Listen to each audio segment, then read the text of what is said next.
छत्तीसगढ़ का चुनावी रण प्रदेश ही नहीं राष्ट्रीय नेतृत्व के लिहाज से भी महत्वपूर्ण है। बीजेपी की नजर कांग्रेस के दुर्ग संभाग पर है तो कांग्रेस हर हाल में उसे बचाने की कोशिश कर रही है। इस लिहाज से 30 अक्टूबर को यहां दमदार चुनावी माहौल बनने जा रहा है। पीएम मोदी और प्रियंका गांधी दोनों एक ही दिन यहां ताल ठोकने जा रहे हैं। ये खास खबर देखिए। छत्तीसगढ़ का चुनावी रण, दुर्ग संभाग पर खास फोकस। 30 अक्टूबर को आएंगे पीएम मोदी, प्रियंका गांधी का भी इसी दिन दौरा। दुर्ग संभाग बीजेपी और कांग्रेस के लिए प्रतिष्ठा का सवाल बन चुका है। पाटन से जहां सीएम भूपेश बघेल मैदान में हैं, तो बीजेपी ने सांसद विजय बघेल को मैदान में उतार दिया है।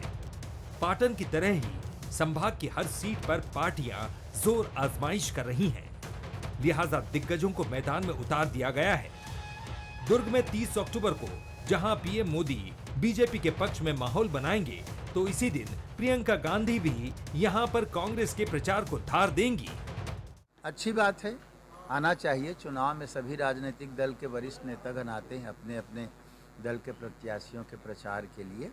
आदरणीय प्रियंका जी के आने से हमारे कांग्रेस में ज़बरदस्त उत्साह बढ़ेगा, जोश बढ़ेगा, काफ़ी मतों की बढ़ोतरी होगी। 30 तारीख को एक डेट आया है और उसकी तैयारी भी शुरू हो गई है।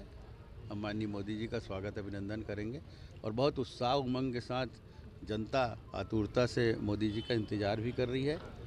और ये सौभाग्य हमारा कि दुर्ग की पावन धरती में माननीय मोदी जी पधार रहे हैं। दुर्ग संभाग की सियासत का मिजाज भी कुछ अलग ही है। दिग्गजों का गढ़ होने के बाद भी कब किसकी जीत होगी कहा नहीं जा सकता है। पिछले कुछ चुनाव में भी ऐसा ही देखने को मिला है। पिछले 4 चुनावों की बात की जाए तो साल 2003 में बीजेपी के खाते में 11, कांग्रेस ने 9 सीटें जीती।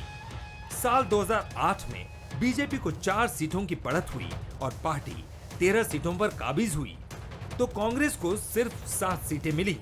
इधर साल 2013 में बीजेपी 11, कांग्रेस को 9 सीटें मिली, तो वहीं पिछले चुनाव 2018 में कांग्रेस ने एक तरफा दुर्ग जीता। कांग्रेस ने संभाग की 20 सीटों में से 18 पर कब्जा किया। छत्तीसगढ़ का दुर्ग संभाग हमेशा दिग्गजों का गढ़ रहा है। सीएम भूपेश, गृह मंत्री ताम्रध्वज साहू और बीजेपी से लगातार 15 साल मुख्यमंत्री रहे डॉक्टर रमन सिंह भी इसी संभाग से आते हैं। यहां 2003 से बीजेपी कांग्रेस में टक्कर के बाद अब कांग्रेस का कब्जा, जिसे हथियाने और बचाने को लेकर दोनों ही पार्टियां एड़ी चोटी का जोर लगा रही है। रॉबिन ठाकुर, बंसल न्यूज, दुर्ग। छत्तीसगढ़ जो कि